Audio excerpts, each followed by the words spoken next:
विद्वान साथीगण, प्यारे स्टूडेंट, बहुत ही दुखद समाचार प्राप्त हुआ मुझे व्हाट्सएप के जरिए, क्योंकि मैं इनसे एक बार मिला हूँ।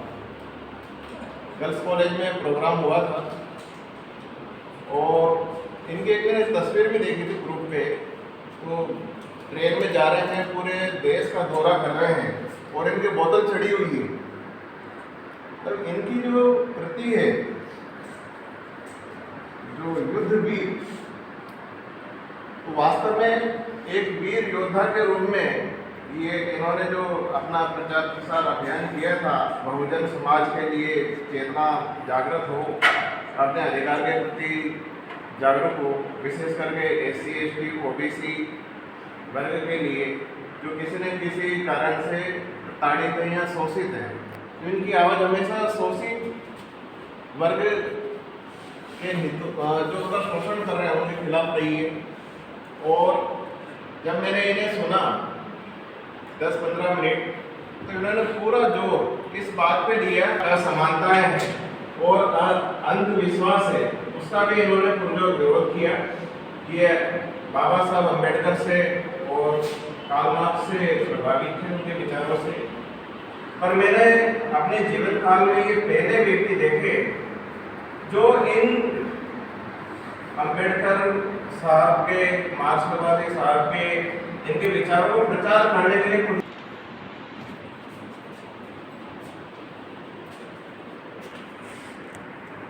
महाविद्यालय हिंडोली में हम कई तरह के कार्यक्रम करते हैं। आज लगभग 4थे वर्ष में, चूँकि श्रद्धांजलि सभा इस महाविद्यालय में पहली बार हो गई और जब मैं हिंडोली महाविद्यालय से मेरा जुड़ाव होता है, शायद उसी वक्त इनसे भी हुआ होगा। 3-4 साल से संपर्क था और संपर्क भी इन्होंने खुद मुझसे साधा, यानी ये मुझसे जुड़ने के बाद महीने 2 महीने में इनके मोबाइल मेरे पास आ गए और ये लगता है मधुबनी से थे, तो मधुबनी मैथिली उसी में बोलते, कुछ लहजा तो वो रहता ही हिंदी के बावजूद भी। अगर हाड़ौती वाला बोलेगा, कितना भी पढ़ा लिखा हो, हाड़ौती का टोन उसमें आएगा और कुछ तो ज़्यादा याद। तो बिहारी भी पकड़ में आता है, भोजपुरी से हो, अवधी से हो, कहीं से भी हो, हिंदुस्तान के किसी भी क्षेत्र में हो, आप जिस क्षेत्र से हैं, आप इंग्लिश बोलें या हिंदी, वो टोन तो रहेगी। तो आपकी टोन वो थी और फिर उम्र भी थी। फिर जैसा कि गजेंद्र जी ने सही बताया कि इनका वजन 50 से तो नीचे था, हो सकता 35 और 45 के बीच में रहा होगा देखने से लगता। सवाल ये नहीं है कि आपका वजन 75 किलो है या 35 किलो। आदमी के वजन से आदमी का वजन नहीं बढ़ता। वजनदार आदमी बिना वजन के भी हो सकता है, जैसा कि आज हम इतनी दूर, हजारों किलोमीटर दूर भी इनकी यात्रा, ये इसे कहते हैं वजन। जैसे गांधी जी का वजन 50 किलो से कम था, तो गांधी जी का वजन 150 किलो, 300 किलो के लोग भी ना हो, तो गांधी जी का वजन किसी भी व्यक्ति से कोई नापा जा सकता है 50 किलो से कम। तो ये समझ लीजिए कि वजन देख करके, चेहरा मोहरा देख करके आप व्यक्ति के व्यक्तित्व का अंदाजा नहीं लगा सकते। ये बात तो उनको देखने से लग जाएगी। 2 बार इनसे रूबरू मुलाकात हुई, मोबाइल पर होती थी। तो किस तरह से लोग शिक्षक होने का मतलब स्कूल में पढ़ाते हैं, स्कूल में पढ़ा करके फिर घर चलाते हैं। ये स्कूल में पढ़ाते हुए भी ये काम करने लगे थे। रिटायर होने के बाद तो फिर एक ही काम बचा था कि पूरे देश भर में भ्रमण करना। बिहार में भ्रमण किया होगा, फिर ये बूंदी तक, बूंदी में इनको भनक लगी कि बूंदी में कौन ऐसा व्यक्ति हो सकता है, कोटा में कौन ऐसा व्यक्ति हो सकता है, तो संपर्क सूत्र से जुड़ेंगे। फिर जनाकांक्षा निकलती है तो उससे जुड़ना, जैसे किसी भी पत्रिका का कोई संपादक होता है तो वैसे भी उसका जुड़ाव फतेह लिखने से होता है। इसी तरह की शख्सियत आज से 10-12 साल पहले BP वर्मा पत्रिका अरावली भोज निकाल देते उदयपुर से 90 वर्ष के उनके गुजर गए। वो भी गजब के साधक थे।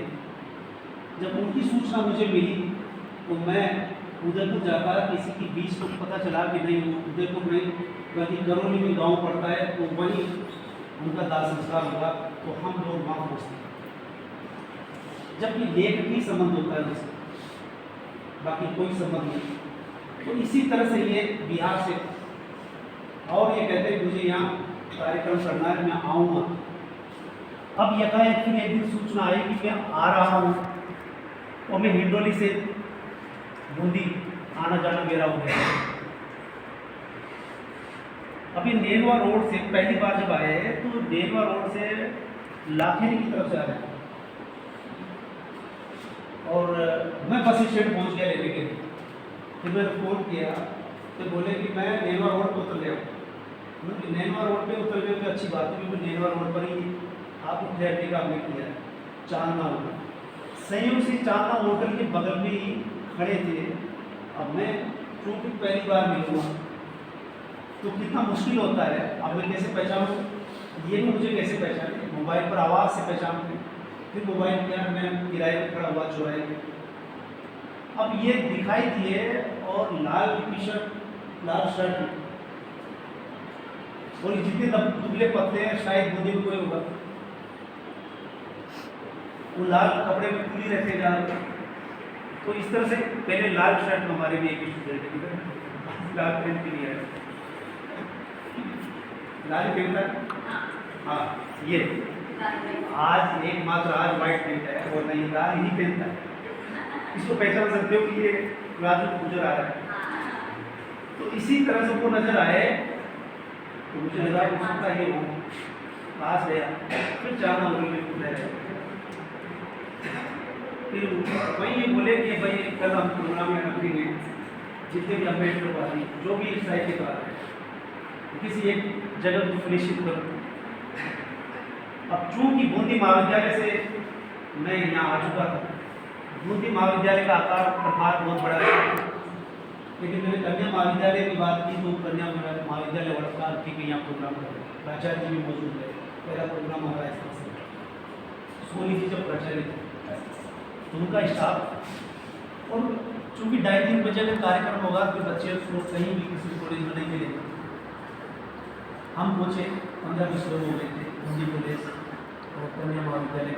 और फिर जो शिक्षक संघ अम्बेडकर करके एक बना हुआ है, उन्होंने भी अपना प्रयास करके, हालांकि 100-125 का संगठन मानते हैं, लेकिन वो भी 7-8 हिसाब से पहुँचे। इस तरह से हमारा प्राचार्य के सानिध्य में कार्यक्रम हुआ। इन्होंने फिर अपनी यात्रा अम्बेडकर और मार्क्स, चूँकि जब वो रेड शर्ट पहनते थे इसी से अंदाजा लगा सकते। तो इस तरह से ये व्यक्ति लेखक और ये कहे कि नेतृत्व करता इस रूप में माने जाएंगे कि जब इन्होंने मोबाइल करके बताया कि हमारा अगला कार्यक्रम यूपी में होगा, आपको आना है, मैं उस वक्त हाँ कह देता। फिर दिल्ली में 2 बार प्रोग्राम किया इन्होंने, मंडी हाउस में, गांधी प्रतिष्ठान में, और वहाँ ये संगठन के बतौर बूंदी जिले का फिर कुछ मुझे बनाया, लेकिन कुछ लोग जुड़े नहीं साहित्य के नाम से। अब क्लास और कॉलेज के नाम से जोड़ना बड़ा मुश्किल हो रहा है, किताब से जोड़ना मुश्किल हो रहा है, लेकिन हमारी पुरानी पीढ़ी किताब के साथ है, पत्रिका के साथ है। अपनी पत्रिका यहाँ भी रखी, 4-5 यहाँ भी रखी। तो ये किताब के और पत्रिका के वो अंतिम पायदान है, पुरोधा है, जो इस तरह के लोगों को हम इसी तरह से याद कर सकेंगे। और ये मोबाइल जो व्हाट्सएप और फेसबुक के नाम पर पत्रिका अखबार दोनों अपने अंदर समाये हुए, और पूरा अखबार भी दिखा देता है, पत्रिका भी दिखा देता है। तो ऐसे में बहुत बड़ा संकट आ गया किताब के साथ और पत्रिका के साथ। लेकिन अभी 5 साल पहले तक भी पत्रिकाएँ खूब निकल गई थी। अब आज की तारीख में देखो कि वो शायद 10-15% बच चुके हैं। मैंने हिंदी साहित्य की पत्रिका 300-400 निकलती थी आज से 4-5 साल पहले। कोरोना से पहले, कोरोना के दौरान सारा डप हो जाता है। फिर कुछ इसी तरह से उठते पड़ते खड़ी हुई तो 10% ही खड़ी हो पाई, और ग्राफ सदस्य वृद्धि नहीं रखा। तो इससे अंदाजा लगाओ कि समय कितनी तेजी से बदल रहा है। तो ये कुछ शख्सियतें हैं जिनकी आदत में रहा है कि बैठ नहीं सकते, घर में ठहर नहीं सकते, इनको वो जुनून है कि लोगों को जोड़े और अपनी बात कहें। तो ये अपनी बात कहने के लिए बिहार के बीच में 3-4 प्रदेश पड़ते हैं।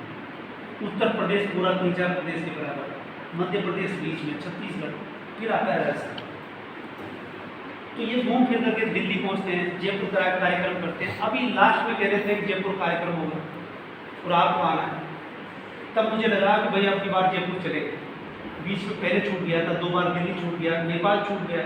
नेपाल से एक फ़ायदा हमें ये होता कि हम दूसरे देश में बिना वीज़ा और पासपोर्ट के जा सकते हैं। नेपाल जाने के लिए आपको पासपोर्ट की जरूरत नहीं पड़ती। वैसे नेपाल ही नहीं, करीब करीब विश्व में 5 देश ऐसे हैं जहाँ आप बिना पासपोर्ट के वहाँ से यहाँ आ सकते हैं, यहाँ से वहाँ जा सकते हैं। इसलिए अगर आपका पासपोर्ट नहीं बन रहा, मॉरिशस भी शायद उसको शामिल है क्या, इस तरह के थाईलैंड 5-6 देश है। अगर आपके पास पासपोर्ट नहीं है, ये अगर सोच लिया मुझे तो विदेश जाना है, तो ये 5 देश देख करके आप वहाँ जा सकते हैं। 5-6 गिनती आएगी और वहाँ लोग जाते भी हैं वैसे। तो नेपाल फिर भी मेरे बावजूद एक राजस्थान से एक व्यक्ति गया। तो इस तरह से ये व्यक्ति साहित्यकार जिसे कहते हैं, कविता करते थे, कहानियाँ करते थे, रचनाओं के बारे में इन्होंने बताया। तो ये अंतिम समय तक, अंतिम सांस तक, जिस तरह से अगर हम अंतिम सांस तक का उदाहरण दें तो हमारे राष्ट्रपति अब्दुल कलाम, जो इसी मंच पे इसी तरह से बोलते हुए पूर्वोत्तर में स्कूल के विद्यार्थियों से राष्ट्रपति रहते हुए रूबरू होते रहे, दिल्ली में आसपास के प्रदेशों में स्कूल जाते रहे और लास्ट समय में भी वो स्कूल में ही थे। मैं जैसे खड़ा हूँ वैसे ही खड़े हुए बोलने के लिए, और वहीं उनकी सांस, अंतिम सांस निकलती, बैठे नहीं थी वो, बोलते बोलते ही सांस निकली। इससे बेहतर मोक्ष और क्या होगा कि आप जिस कर्म को महत्वपूर्ण मानते हो, और उन्होंने कह दिया था अगर चुनाव होगा तो मैं नाम वापस ले लूँगा। मेरा एक भी व्यक्ति विरोध करता है कि मैं राष्ट्रपति पद भी नहीं लेना चाहूँगा।